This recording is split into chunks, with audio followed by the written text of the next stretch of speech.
Dear friends, मैं हूं MJ और आप मेरा यूट्यूब चैनल देख रहे हैं एमजे इंग्लिश क्लासेस। दोस्तों, आज ग्रामर का हम एक टॉपिक डिस्कस करने वाले हैं, difference between complement and object. किसी भी सेंटेंस के अंदर दोस्तों कॉम्प्लीमेंट और ऑब्जेक्ट में अंतर क्या होता है, तो समझेंगे इन एग्जांपल्स के माध्यम से। दोस्तों, इस फर्स्ट एग्जांपल के अंदर सेंटेंस एलिमेंट अगर हम करें तो ही आपका सब्जेक्ट है, इज आपका वर्ब है और ए बॉय आपका कॉम्प्लीमेंट है। दोस्तों, कॉम्प्लीमेंट वह होता है जिसमें सब्जेक्ट और कॉम्प्लीमेंट दोनों एक ही हो। जैसे ही इज ए बॉय, वह एक लड़का है।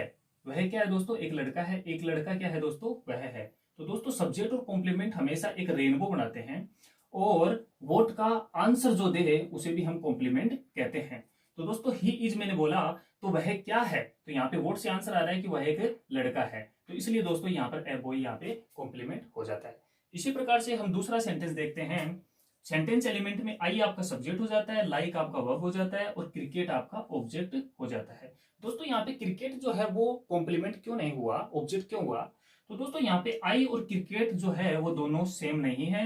यहाँ पे रेनबो जो है वो नहीं बन रहा है, क्योंकि आई एक पर्सन है और क्रिकेट जो है वो एक अलग ऑब्जेक्ट है। मैं क्रिकेट नहीं हूं, क्रिकेट मैं नहीं हूं, और बोर्ड से लेकिन दोस्तों यहाँ पे आंसर आ रहा है कि मैं पसंद करता हूं। क्या पसंद करता हूं? क्रिकेट पसंद करता हूं। लेकिन दोस्तों, कॉम्प्लीमेंट ना होकर यहाँ पर ये क्या है? ऑब्जेक्ट है। देखो दोस्तों, अगर सब्जेक्ट और कॉम्प्लीमेंट में रेनबो बने और वर्ड से आंसर आए तो वो कॉम्प्लीमेंट होगा। दोनों शर्तों को पूरा करने वाला कॉम्प्लीमेंट होता है।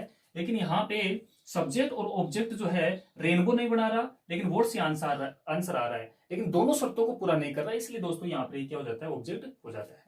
ऐसे ही हम सीखते हैं नेक्स्ट एग्जाम्पल से। That boy is my friend। तो दोस्तों, इस सेंटेंस के अंदर सेंटेंस एलिमेंट करते हैं तो दैट बॉय आपका सब्जेक्ट हो जाता है और इज आपका वर्ब हो जाता है। माई फ्रेंड जो आपका कॉम्प्लीमेंट हो गया। ये माई फ्रेंड कॉम्प्लीमेंट कैसे हुआ? क्योंकि वह लड़का मेरा मित्र है। मैं उसी लड़के की बात कर रहा हूं जो मेरा मित्र है। तो दोनों दोस्तों एक ही है, रेनबो बना रहा है और वर्ड से आंसर भी आ रहा है कि वह लड़का क्या है? वह लड़का दोस्तों मेरा मित्र है। तो रेनबो भी बना रहा है और यहाँ पे वर्ड का आंसर भी आ रहा है। तो दोस्तों, सेंटेंस के अंदर वह वर्ड जो रेनबो भी बनाए और वर्ड का आंसर भी ले उसे हम कॉम्प्लीमेंट कहते हैं। ऐसे ही दोस्तों, हम नेक्स्ट एग्जांपल से देखते हैं। That boy is beating my friend. इस सेंटेंस के अंदर दोस्तों सेंटेंस एलिमेंट आपका दैट बॉय सब्जेक्ट हो जाता है, इज बीटिंग जो है वो आपका वर्ब हो जाता है और माय फ्रेंड दोस्तों यहाँ पे ऑब्जेक्ट होगा, कॉम्प्लीमेंट नहीं होगा। तो देखिए दोस्तों, रेनबो बनाता है, वर्ड से आंसर आता है, वो देखते हैं हम। दैट बॉय, वह उस लड़के ने मेरे मित्र को मारा। उस लड़के ने मेरे मित्र को पीट रहा है। ठीक है, तो वह लड़का जो मारने वाला और मार खाने वाला दोनों अलग अलग है, तो रेनबो दोस्तों यहाँ पे नहीं बना रहा है और दोस्तों यहाँ पे वोट का जो आंसर है वो भी नहीं आ रहा है। वह लड़का क्या कर रहा है? वह लड़का पीट रहा है। क्या पीट रहा है दोस्तों? तो यहाँ पे वोट का आंसर नहीं आता, यहाँ पे किसको पीट रहा है इसका आंसर आ रहा है। होम होता है किसको। तो दोस्तों, ऑब्जेक्ट की पहचान के लिए जो रेनबो नहीं बनाए सब्जेक्ट ऑब्जेक्ट में, और यहाँ पे वोट का आंसर नहीं आ रहा लेकिन होम से आ रहा है, तो दोस्तों यहां पर हम समझते हैं दो कंडीशंस में आपको बताता हूं, आप नोटबुक में राइट डाउन कर सकते हैं कॉम्प्लीमेंट एंड ऑब्जेक्ट को पहचानने के लिए। तो दोस्तों, सबसे पहले हम देखते हैं कॉम्प्लीमेंट की पहचान कैसे करते हैं। कॉम्प्लीमेंट का अर्थ होता है मीनिंग को पूरा करने वाला। क्या होता है दोस्तों? मीनिंग को पूरा करने वाला। तो दोस्तों, सबसे पहले कॉम्प्लीमेंट की पहचान के लिए दो शर्तों को पूरा करना पड़ेगा। सब्जेक्ट और कॉम्प्लीमेंट आपका रेनबो बनाए, और दूसरा है कि वर्ड का आंसर हमें मिले तो वो आपका कॉम्प्लीमेंट हो जाता है। एक दोस्तों, कॉम्प्लीमेंट जो होता है वो हमेशा आपका नाउन फ्रेज होता है। क्या होता है दोस्तों? नाउन फ्रेज होता है, या फिर नाउन क्लोज हो सकता है। क्या हो सकता है दोस्तों? नाउन क्लोज हो सकता है। दोस्तों, क्या हो सकता है? एडजेक्टिव फ्रेज हो सकता है। तो दोस्तों, किसी भी कॉम्प्लीमेंट को पहचानने का यह तरीका होता है कि वो रेनबो बनाए, वर्ड से आंसर ले, और वो जो कॉम्प्लीमेंट होगा वो हमेशा नाउन फ्रेज होगा या एडजेक्टिव फ्रेज होगा या फिर नाउन क्लोज होगा। ऐसे ही दोस्तों हम ऑब्जेक्ट की पहचान करने के लिए हमारे पास में शर्त होगी कि वो रेनबो नहीं बनाता है दोस्तों कभी भी, और दूसरी कंडीशन है कि वो वोट या हुम से आंसर लेता है, उसे हम ऑब्जेक्ट कहते हैं। तीसरी कंडीशन ये है कि दोस्तों आपका नाउन फ्रेज हमेशा आपका जो ऑब्जेक्ट होगा वो हमेशा नाउन फ्रेज होगा या फिर आपका नाउन क्लोज होगा। दोस्तों एडवर्ब, प्रेपोजिशन वगैरह ये कुछ भी कभी आपका ऑब्जेक्ट नहीं होता है, वो हम डिस्कशन करेंगे आगे। अगर हम कॉम्प्लीमेंट और ऑब्जेक्ट को थोड़ा विस्तार से समझे, एक्सटेंशन करते हुए ग्रामेटिकल टर्म में, तो दोस्तों कॉम्प्लीमेंट जो होता है वो दो प्रकार का होता है और ऑब्जेक्ट जो होता है वो भी दो प्रकार का होता है।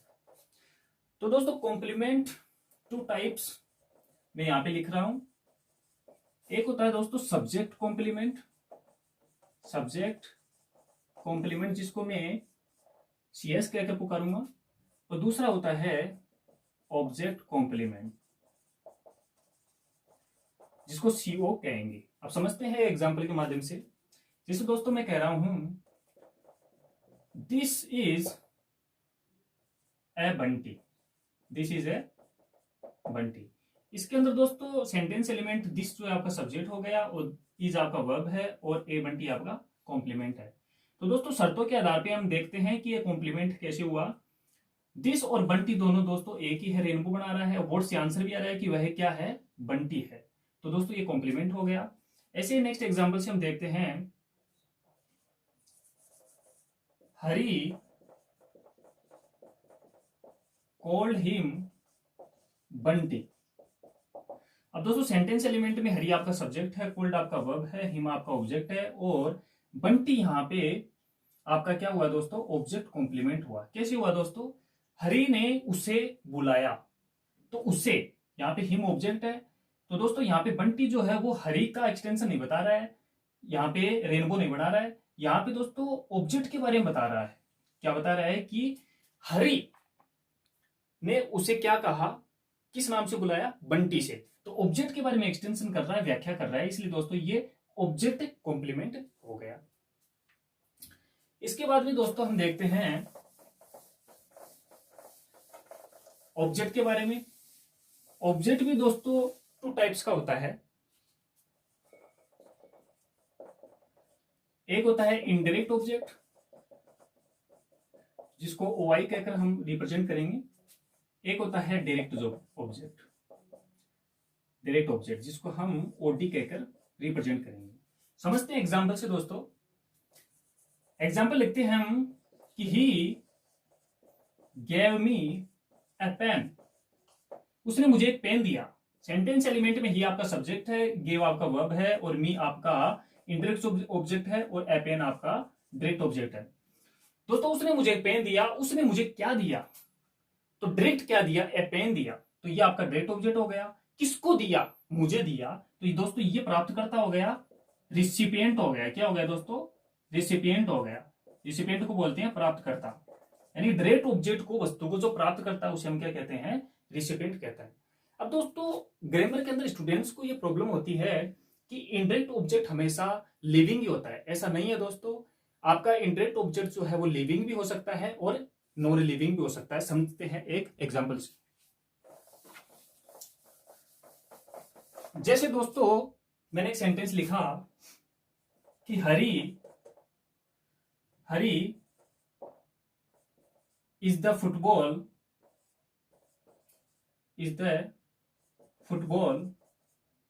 A kick.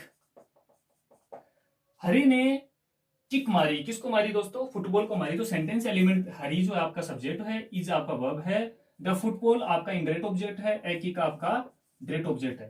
तो दोस्तों इसके अंदर ए किक, किक किसको मारी है दोस्तों, फुटबॉल को मारी है। तो यहाँ पे ये डायरेक्ट क्या है, किक है। किक किसको मारता है, फुटबॉल को मारा है। लगी किसको है दोस्तों, फुटबॉल को लगी है, इसलिए क्या हो गया, रिसिपिएंट हो गया, रिसिपिएंट हो गया, प्राप्त करता हो गया दोस्तों। कि किसको लगी है, फुटबॉल को लगी है। तो यहाँ पे फुटबॉल जो है वो दोस्तों नॉन लिविंग है और यहाँ पे जो मी था पिछले सेंटेंस के अंदर वो दोस्तों क्या था, लिविंग था। तो दोस्तों इस तरीके से जो आपका इनडायरेक्ट ऑब्जेक्ट है वो लिविंग भी हो सकता है सेंटेंस के अंदर और नॉन लिविंग भी हो सकता है। आगे दोस्तों इसका विस्तार हम समझते हैं थोड़ा और। कि सेंटेंस के अंदर ऑब्जेक्ट की क्या क्या भूमिकाएं हो सकती है। दोस्तों जैसे मैं एक सेंटेंस लिखता हूं, आई गॉट ए पेन, तो ग्रामेटिकल टर्म से दोस्तों ये गलत हो जाता है। कैसे होता है? दिखने में सही लग रहा है कि आई सब्जेक्ट है, गोट आपका वर्ब है, ए पेन आपका ऑब्जेक्ट हो गया। कि मैंने प्राप्त किया, क्या प्राप्त किया दोस्तों? एक पेन प्राप्त किया, जो ग्रामेटिकल टर्म से आपको लग रहा है कि एकदम से सही है, लेकिन ये रॉन्ग है। कैसे दोस्तों? क्योंकि मैंने प्राप्त किया है, क्या प्राप्त किया है? ए पेन प्राप्त किया, लेकिन वो मिला किसको है? उसके लिए रेसिपिएंट होना जरूरी है दोस्तों। यहाँ पे क्या होना जरूरी है? रेसिपिएंट होना जरूरी है दोस्तों, प्राप्तकर्ता होना जरूरी है। यानी इनडायरेक्ट ऑब्जेक्ट, डायरेक्ट ऑब्जेक्ट तभी आता है दोस्तों जब सेंटेंस के अंदर इनडायरेक्ट ऑब्जेक्ट हो। अब दोस्तों ग्रामर के अंदर एग्जांपल में क्या होता है कि इनडायरेक्ट ऑब्जेक्ट को हम डायरेक्ट ऑब्जेक्ट के बाद में भी लिख सकते हैं। तो वो किस प्रकार से लिख सकते हैं वो देखते हैं हम। जैसे मैंने एक सेंटेंस लिया, he gave a pen to me। तो दोस्तों इसके अंदर जो ही है, जो आपका सब्जेक्ट है, गेव आपका क्या है? वर्ब है, ए पेन आपका डायरेक्ट ऑब्जेक्ट मैंने पहले लिख दिया है। वो लिखने का तरीका है, इनडायरेक्ट ऑब्जेक्ट को हम बाद में लिख देते हैं। दोस्तों ग्रामर के हिसाब से ये टू मी जो है वो इनडायरेक्ट ऑब्जेक्ट नहीं है। कैसे नहीं है दोस्तों? ये गोल एडवर्बियल है। क्या है दोस्तों? गोल एडवर्बियल है। आप इसको इस तरह से समझिए कि इनडायरेक्ट ऑब्जेक्ट को डायरेक्ट ऑब्जेक्ट के बाद में जब लिखते हैं तो टू और फर लगा के उसको इनडायरेक्ट ऑब्जेक्ट को हम लिख देते हैं। लेकिन दोस्तों यहां पर है क्या? ये टू प्रेपोजिशन है, तो ये प्रेपोजिशन फ्रेज बन जाती है दोस्तों। प्रेपोजिशन फ्रेज किसी भी सेंटेंस का ऑब्जेक्ट नहीं हो सकता। इसको आप राइट डाउन कर लीजिए नोट लगा के। मैंने क्या कहा? प्रेपोजिशन फ्रेज किसी भी सेंटेंस का ऑब्जेक्ट नहीं हो सकता है। किसी भी सेंटेंस का ऑब्जेक्ट हमेशा नाउन फ्रेज हो सकता है, नाउन क्लोज हो सकता है, इसके अलावा कुछ नहीं हो सकता। और कॉम्प्लीमेंट क्या हो सकता है दोस्तों? कॉम्प्लीमेंट आपका क्या हो सकता है? नाउन क्लोज हो सकता है, नाउन फ्रेज हो सकता है, एडजेक्टिव फ्रेज भी हो सकता है, लेकिन एडजेक्टिव क्लोज कभी भी किसी भी सेंटेंस का कॉम्प्लीमेंट नहीं हो सकता। कॉम्प्लीमेंट दो प्रकार का होता है, subject complement and object complement. वो एक्सटेंशन मैंने आपको बता दिया है। आशा करता हूं कि दोस्तों आपको ये वीडियो बहुत अच्छा लगा होगा। अगर अच्छा लगा तो सब्सक्राइब एंड शेयर लाइक कीजिए। Thank you very much. मिलेंगे नेक्स्ट वीडियो में।